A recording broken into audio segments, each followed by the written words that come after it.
Hello friends, welcome to my YouTube channel Saral Astro. आज हम बात करेंगे भारत रत्नाकर का अध्याय 1 वृश्चिक लग्न श्लोक नंबर 1 और 2, 3 के बारे में। तो शुरू करते हैं आज का सेशन। सबसे पहले हम जानेंगे वृश्चिक लग्न का श्लोक नंबर 1, जिसके अंदर रामानुजाचार्य कहते हैं कि वृश्चिके जायमानस्य गुरु सौम्य परस्परम संबंधिनो यदि भवेद विशेष धन योग दे।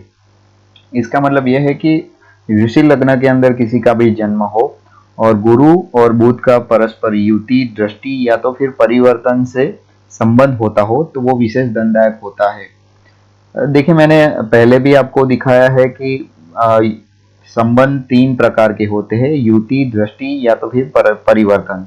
युति यानी एक साथ बैठे हुए हो कोई भी दो ग्रह, और दृष्टि यानी एक दूसरे के ऊपर दृष्टि करते हो, और तीसरा है परिवर्तन। परिवर्तन यानी पहले वाले ग्रह ग्रह के राशि जो होती है उसके अंदर दूसरा ग्रह बैठा हो, एक दूसरे की राशि के अंदर बैठे हुए हो। मान लीजिए इधर गुरु बुध का परस्पर संबंध बताया है, तो गुरु एक तो फर्स्ट ऐसा हुआ कि गुरु बुध एक साथ बैठे हुए हो, या तो फिर गुरु और बुध एक दूसरे के ऊपर दृष्टि करते हुए हो, और तीसरा परिवर्तन है कि गुरु के घर में बुध बैठा हुआ हो और बुध के घर में गुरु बैठा हुआ। अगर इसमें से किसी एक का भी संबंध आपकी कुंडली अगर वृश्चिक की है अगर होता है तो वो विशेष धनदायक होता है।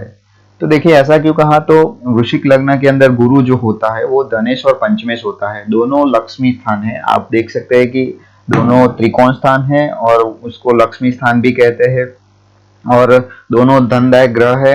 और गुरु वैसे भी आप नैसर्गिक धन का कारक है, धन, विद्या और ज्ञान का कारक होता है। वृश्चिक लग्न के अंदर बुध लाभेश और अष्टमेश होता है। बुध की मूल त्रिकोण राशि जो होती है वो लाभ स्थान में होने की वजह से वो मेन जो होता है वो लाभ स्थान का ही फल देता है।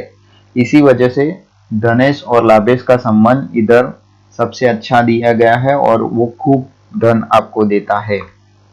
तो आपको पता चल गया होगा कि वृश्चिक लग्न के अंदर श्लोक नंबर 1 के अंदर क्या कहा गया है। तो फिर से मैं रिपीट करता हूँ कि गुरु बुध की अगर परस्पर युति, दृष्टि या तो फिर परिवर्तन का संबंध हो तो वो विशेष धनदायक होता है। और मैंने ये भी समझा आपको कि वो क्यों होता है।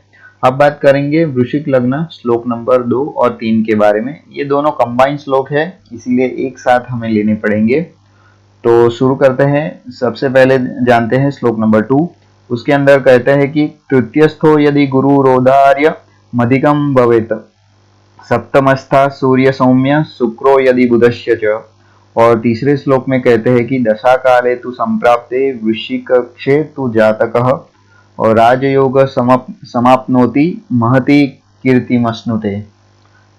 इसका मतलब यह है कि वृश्चिक लग्न के अंदर जो भी जातक का जन्म होता है उसका गुरु तीसरे स्थान में हो तो जातक ज्यादा उदार होता है, उदार भाव का होता है। और तीसरे श्लोक के अंदर ये कहा गया है कि अगर सूर्य, बुध और शुक्र सप्तम भाव में हो तो बुध की दशा जब आएगी तो जातक को राजयोग होगा और सबसे ज्यादा वो कीर्ति पाएगा। तो देखिए, पहले हम जानेंगे सेकंड नंबर के श्लोक के बारे में। सेकंड नंबर के श्लोक के अंदर ऐसा कहा गया है कि देखिए, तृतीय स्थान जो होता है हमारा वो नॉर्मली हम देखे जाए तो सारे अंग को देखे जाए तो तीसरे स्थान के अंदर हाथ आते हैं।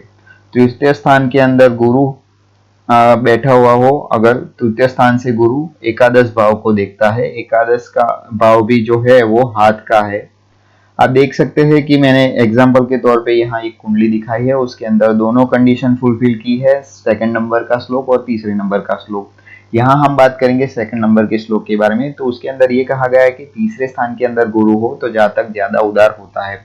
अब देखिए, तीसरे स्थान के अंदर हमारे देखा जाए तो हाथ आते हैं और वो देखता है 11वें स्थान को, नौवीं दृष्टि करता है 11वें स्थान को, तो वो 11वें स्थान के अंदर भी हाथ आता है। तो दोनों हाथ हाथ के ही स्थान है, तो वो उदार स्थान, उदार हाथों से ही वो काम करता है, या तो उदार हाथ होता है उसका कोई भी काम के अंदर, दान कर्म में हो।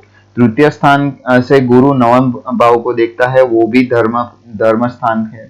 आप देख सकते हैं कि तीसरे स्थान से वो नौवे भाव को भी देखता है। आप देख सकते हैं कि सातवीं दृष्टि वो नौवे भाव को ही करता है। तो नौवा जो नौवा स्थान है वो धर्म का स्थान है, गुरु धन का और धर्म का दोनों का कारक है। इसीलिए वो जातक धर्म और धन के अंदर उदार हाथ का होता है। इसी वजह से रामानुजाचार्य ने यहाँ ये कहा है कि तीसरे स्थान के अगर किसी भी गुरु हो तो वो उदार हाथ का होता है। अब थर्ड नंबर का जो श्लोक है उसके बारे में बात करेंगे तो देखिए उसके अंदर ये कहा है कि सातवें स्थान के अंदर सूर्य बुध शुक्र हो तो बुध की जब दशा आती है तो वो जातक प्रचुर मात्रा में धन पाता है और कीर्ति उसको मिलती है और राजयोग होता है। तो ऐसा क्यों कहा, तो देखिए वृश्चिक लग्न के अंदर सूर्य दसम स्थान का स्वामी होता है, शुक्र सप्तम स्थान का स्वामी होके सातवें स्थान के अंदर स्वगृही होता है। आप इधर देख सकते हैं कि दसम स्थान का मालिक कौन है।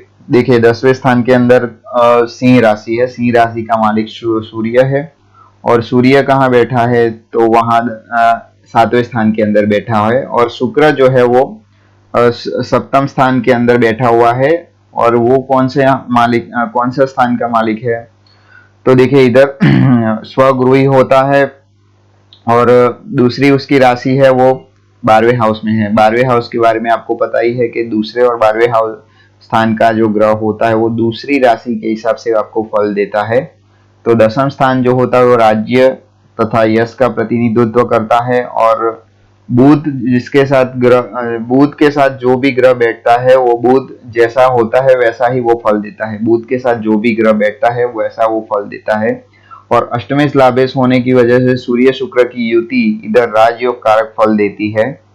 आप इधर देख सकते हैं कि देखिए 10वें स्थान का मालिक है वो शुक्र सूर्य है और सूर्य है वो 7वें स्थान के अंदर बैठा हुआ है और शुक्र जो है वो दसम से दसम यानी सप्तम स्थान का माल्य स्वामी होके सातवें स्थान के अंदर स्वगृही होता है।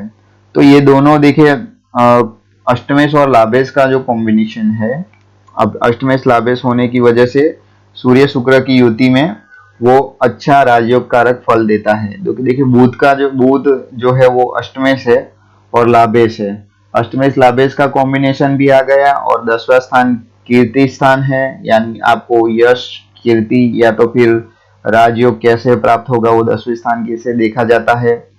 सेम आपने जो बात की सातवां स्थान आपका सोशल लाइफ दिखाता है। सोशल लाइफ के अंदर आपका आप कितने फेमस है, आपकी पॉपुलैरिटी कितनी है वो सातवें हाउस के अंदर से ही देखा जाता है। तो देखिए ये तीनों ग्रह है वो सातवें हाउस के अंदर बैठे हुए हो, इसी वजह से जब बुध की दशा आएगी तब जातक को राजयोग कारक फल प्राप्त होगा, रामानुजाचार्य ने ये कहा है। तो देखिए आज हमने श्लोक नंबर 1, 2, 3 के बारे में बात की। श्लोक नंबर 1 के अंदर हमने ये बात की कि वृश्चिक लग्न के अंदर गुरु बुध परस्पर युति दृष्टि या तो फिर परिवर्तन से संबंध करते हो तो वो विशेष धनदायक होते हैं। और सेकंड नंबर के श्लोक के अंदर हमने ये जाना कि वृश्चिक लग्न के अंदर जो भी जातक का जन्म होता है उसका गुरु तीसरे स्थान के अंदर हो तो जातक ज्यादा उदार होता है। और थर्ड श्लोक के अंदर हमने ये देखा कि सूर्य बुध और शुक्र सप्तम भाव के अंदर हो और बुध की दशा जब आती है तब जातक को राजयोग कारक फल प्राप्त होता है। तो आज के लिए बस इतना ही था। उम्मीद है आपको ये वीडियो अच्छा लगा होगा। अगर ये वीडियो अच्छा लगा है तो लाइक शेयर एंड सब्सक्राइब जरूर कीजिए। तब तक के लिए मुझे इजाजत दीजिए। Thank you.